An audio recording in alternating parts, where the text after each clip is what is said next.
It wasn't the money that broke me. It was the look in her eyes when she lied. That's what I remember most. Not the smell of fresh paint seeping through the floorboards, not the strange footsteps echoing from beneath my kitchen at night, but that quiet, practiced calm in my sister's face when I finally asked her the question I'd been dreading. What have you been doing down there, Denise?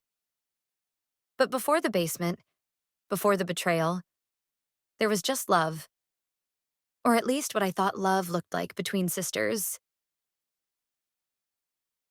Denise and I grew up sharing everything. One bathroom, one bedroom, one mother who worked two jobs and still made time to braid our hair before school. I was the older one by 5 years, always the caretaker. She was the wild one.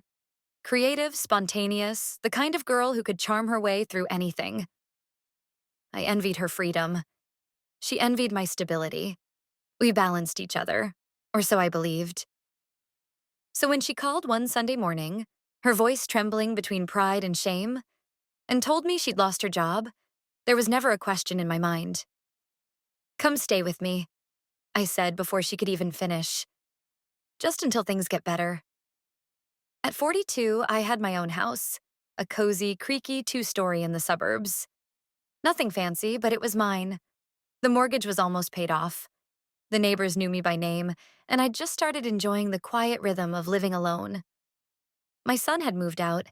My evenings were filled with soft jazz, tea, and peace. But when Denise showed up on my doorstep with her suitcases, her tired smile, and that same scent of coconut hair oil Mama used to wear, I felt something like home again. Those first few weeks were good. Real good. We cooked together, stayed up talking about old crushes and high school pranks. I'd come downstairs in the morning to find her singing off-key to Anita Baker while frying eggs. She was trying, applying for jobs, helping with groceries, offering to cover the electric bill even though I told her not to worry about it yet. "You'll get back on your feet," I said, meaning it. "You just need time." But then, slowly, small things started to change. It began with the basement door. Now, my basement wasn't much. Just a storage space with old boxes, tools, and the washer and dryer. Denise asked early on if she could use part of it for her projects. She'd always been crafty, used to make candles and soaps, sell them online. So I didn't think twice when she said she wanted to set up a little workspace down there. But after that, I noticed she started locking the door. One morning, I went to do laundry and the door wouldn't budge. A keyhole glinted where there hadn't been one before. When I asked her about it, she laughed. "Oh, that? I just didn't want my stuff getting dusty or knocked over." "You know how clumsy I am?" I smiled, nodded, because that's what I did. Denise could talk her way through a thunderstorm and make you thank the rain for coming. Still, something felt off. She was spending more and more time down there. Nights, too. I'd wake up around midnight and hear faint footsteps under my feet. Once I thought I heard voices. Laughter, the clink of glasses. When I asked the next morning, she said she'd been watching TV with headphones. And again, I believed her. Or maybe I just wanted to. A month turned into 2. Bills started creeping up. The water, the gas, even the Wi-Fi. When I mentioned it, she shrugged it off. Probably just higher rates this season. I can chip in more next month, but when next month came, her wallet was somehow always tight. Then one afternoon, as I was taking the trash out, I noticed something strange. 3 sleek black garbage bags lined up by the side gate. Not the usual kind from my kitchen, but heavier, packed tight. They smelled faintly of cleaning products and cologne.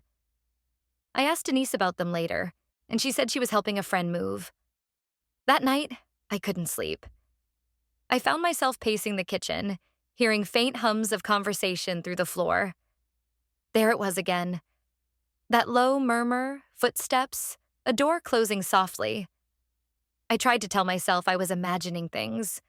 After all, she was my sister, my own flesh and blood. But the human heart, it always knows before the mind admits it. A week later, the real clue came. I was sitting on the porch one morning when a man I'd never seen before walked up the driveway, suitcase in hand. He looked confused, glancing down at his phone, then at the house. "Excuse me," he said politely. "I'm looking for the rental suite." I blinked. "The what?" He showed me a message on his phone. There it was. A listing from some site called Urban Stay with my address bold and clear.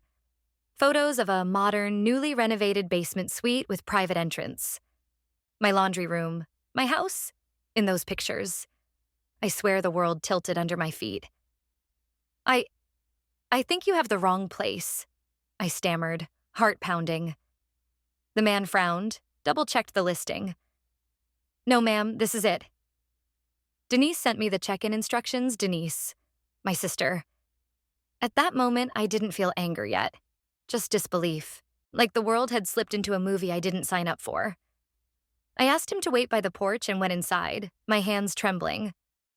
The basement door was open now, wide open, and for the first time, I went down those steps. The air hit me first. Cool, perfumed, artificial. The once dusty room had been transformed completely. The walls were painted a soft gray, the floor newly carpeted. A bed, a small kitchenette, even framed art on the wall. There was a tray of mints on the nightstand, a folded towel on the bed, and the faint hum of a mini fridge. It looked like a boutique hotel, in my basement. I felt my knees go weak.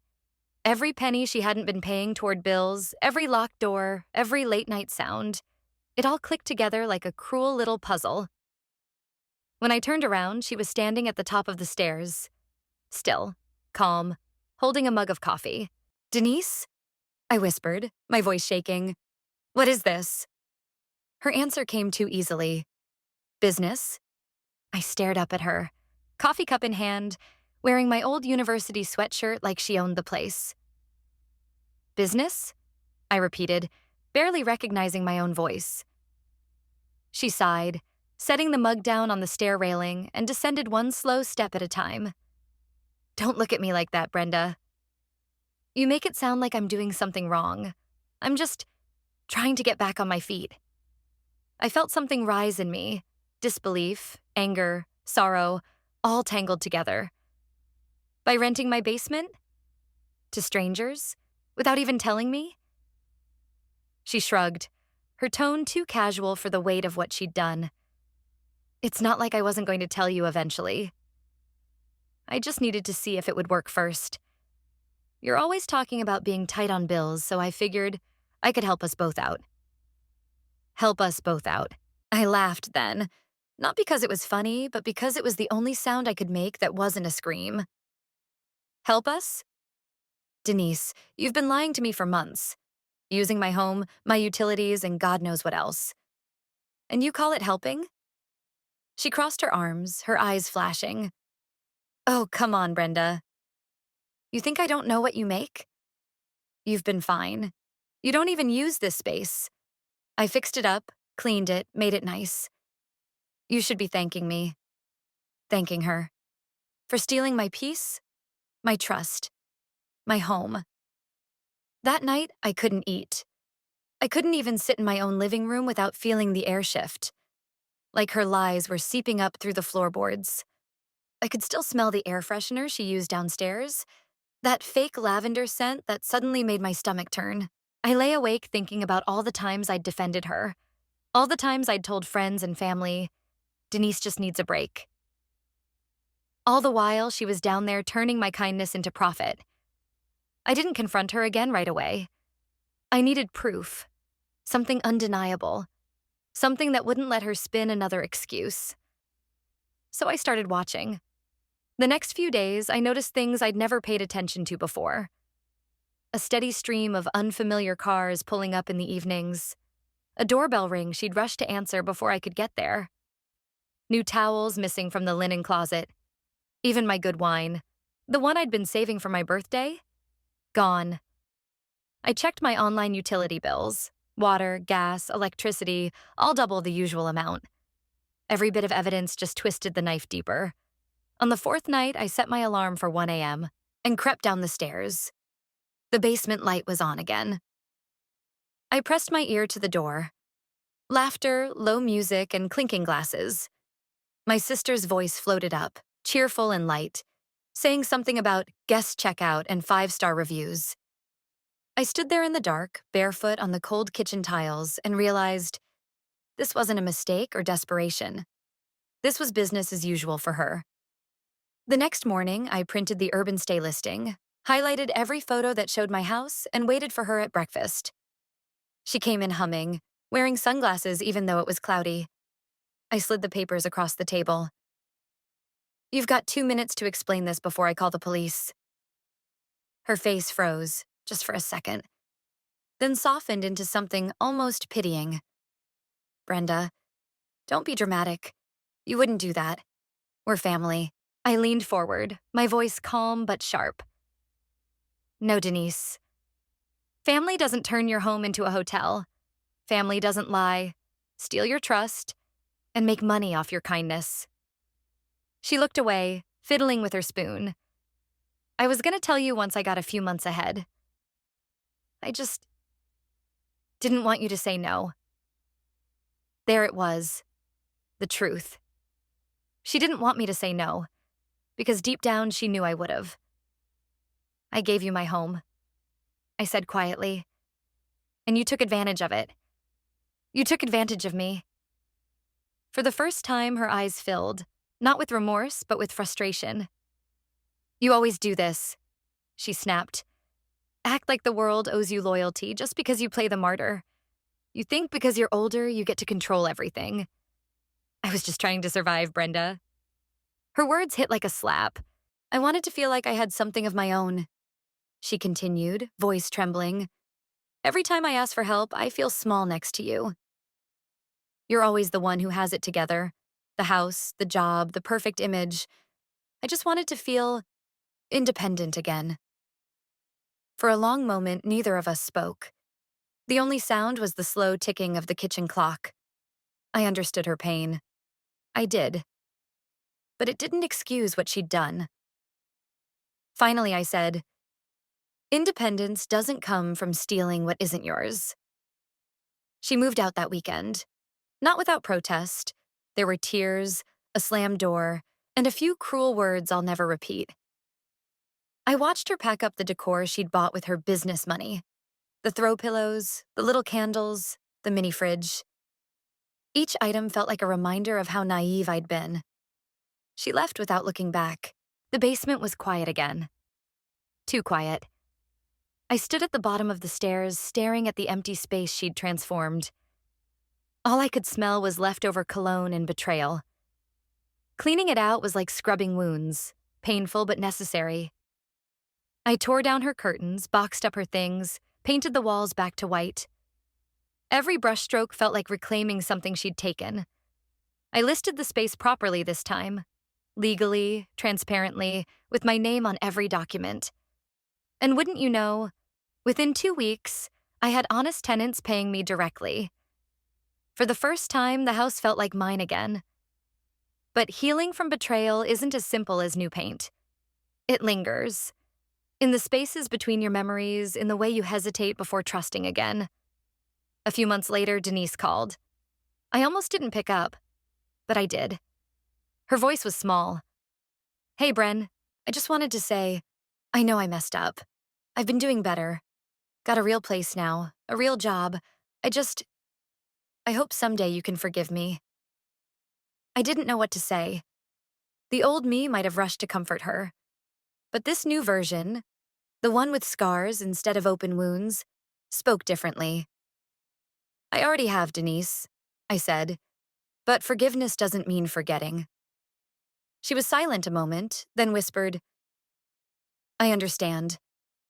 And for the first time in months, I believe she meant it. Still, sometimes when I'm sitting upstairs late at night, I'll hear the faint creak of those basement stairs and remember what it felt like. To trust someone so completely, only to find them building secrets right beneath your feet. You'd think that once the truth came out and Denise was gone, peace would come easily. It didn't. In a family like ours, word travels faster than forgiveness. Mama may have been gone 5 years now, but her friends, our old church ladies, still called on birthdays, still whispered prayers, and still talked. Within a week, my Aunt Lorraine had heard that The sisters had a falling out, and by the time it reached my cousin Yvette, the story had twisted into Brenda kicked poor Denise out with nowhere to go. That part hurt more than I expected. I didn't go around telling anyone what really happened, partly out of pride, partly out of exhaustion. I didn't want pity. I didn't want people shaking their heads saying, "That's just how family is." But silence has its own price. It leaves room for the wrong version of the truth to grow. It was at church of all places that it came to a head. I'd been avoiding the Sunday crowd for weeks, but one morning I told myself it was time to show my face again. I walked into service, smiled at the ushers, and tried to focus on the music. That old hymn, Blessed Assurance, humming low through the pews. Halfway through, I saw her. Denise, sitting 3 rows back. She looked different. Thinner, quieter. Her hair pulled back in a simple bun, no bright lipstick, no loud jewelry. She caught my eye once but didn't smile. Just gave a small nod. After service, I thought about slipping out the side door, but fate, or maybe God's stubborn sense of humor, had other plans. Aunt Lorraine intercepted me near the coffee table, her voice all honey and judgment. "Well, Brenda, I see you and your sister finally in the same room again. I do hope you'll talk. Poor Denise has been through so much lately." I swallowed the lump in my throat.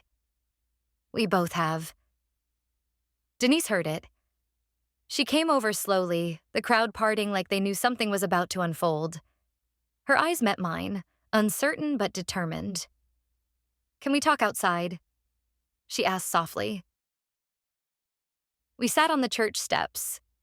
The same steps Mama used to wait on after service, fanning herself with the program, telling us to mind our manners. Denise rubbed her hands together, staring down at her shoes. "I didn't come here to make a scene," she began. "I just wanted to say thank you for not telling everyone what I did." I let out a long breath. "You think I stayed quiet for you?" Number. I did it for me. I didn't want to carry that story around any longer. She nodded, her eyes glistening. "I know I made a mess of things. I thought I was being smart. You know, finally doing something for myself. I just didn't realize I was burning the one bridge that ever held me." Something in me softened then. Not completely, but enough to remember the girl I'd grown up with. The one who used to sneak into my bed during thunderstorms. The one who cried when I left for college. "I can't undo what happened, Denise," I said quietly, "but I don't want to hate you. That's too heavy to carry." She looked up at me, tears sliding down her cheeks. "I don't want you to hate me either. I'll pay you back, all of it. Every dollar I made from that stupid rental. I've been saving, it wasn't about the money anymore, but I could see that she needed to say it. Maybe to prove to herself she was still capable of doing something right." "All right," I said softly. "Then pay me back. Not for revenge. For respect," she nodded, wiping her face. And for the first time since that morning in the basement, we sat in silence that didn't feel poisonous. Over the next few months, Denise kept her word. Every other Friday, an envelope would appear in my mailbox. No note, no explanation, just cash tucked neatly inside. I didn't spend it. I kept it all in a small wooden box in my closet. The one Mama used to store her church envelopes. I called it the Restoration Fund. Because that's what it felt like. A slow, painful restoration of what had been broken. Each envelope was a small apology, a quiet mending stitch. And with time, word around the family changed too. People stopped whispering. Denise got her own apartment, small but hers, and a steady job managing a boutique downtown. I even went by once unannounced, just to see. She looked happy, or at least trying to be.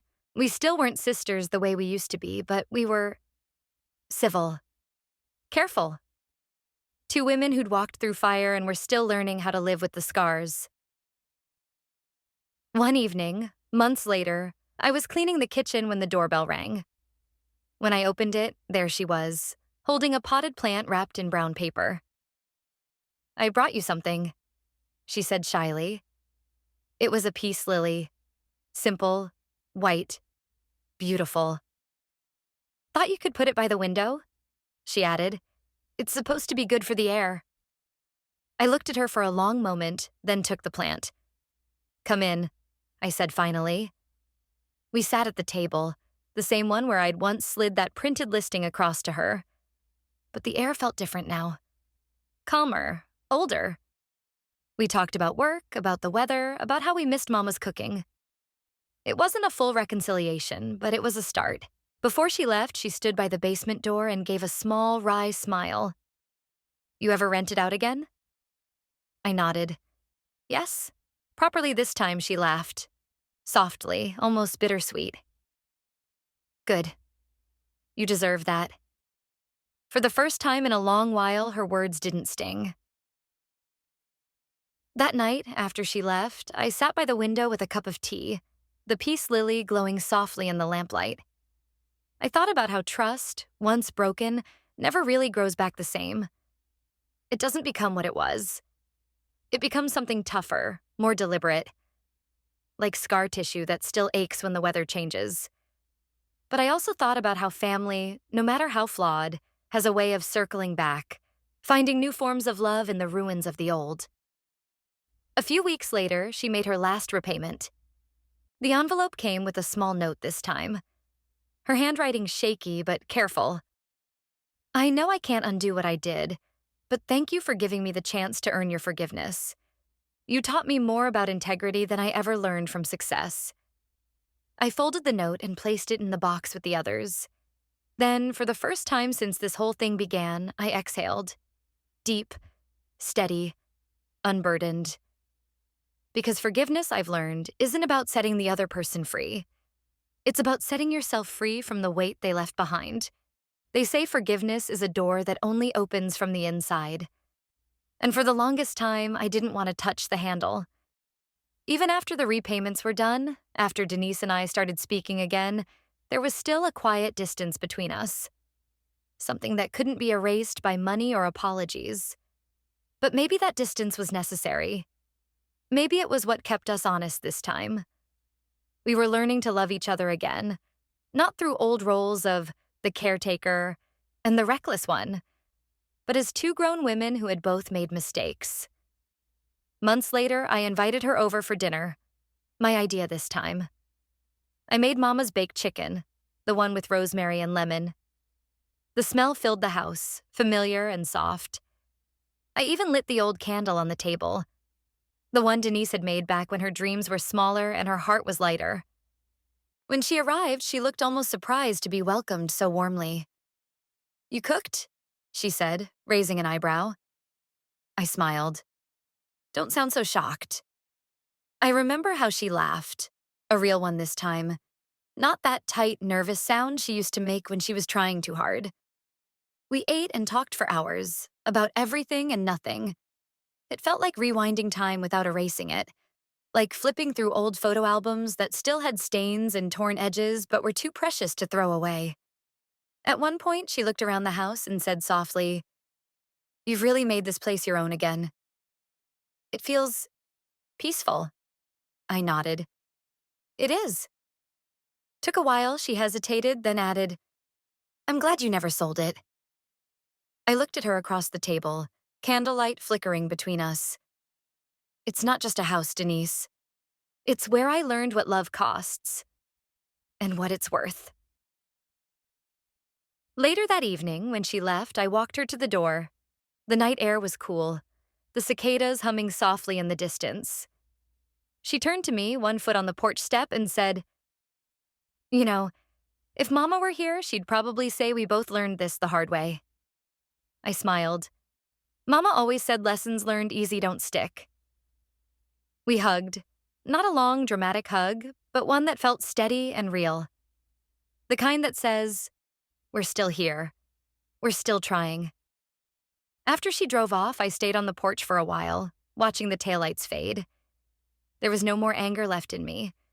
Just a quiet understanding that life doesn't always hand us clean endings. Some stories don't close like a book. They fade into something softer, something you live with instead of against. And maybe that's all right. A few weeks later, I got a small package in the mail. No return address, but I knew her handwriting the moment I saw it.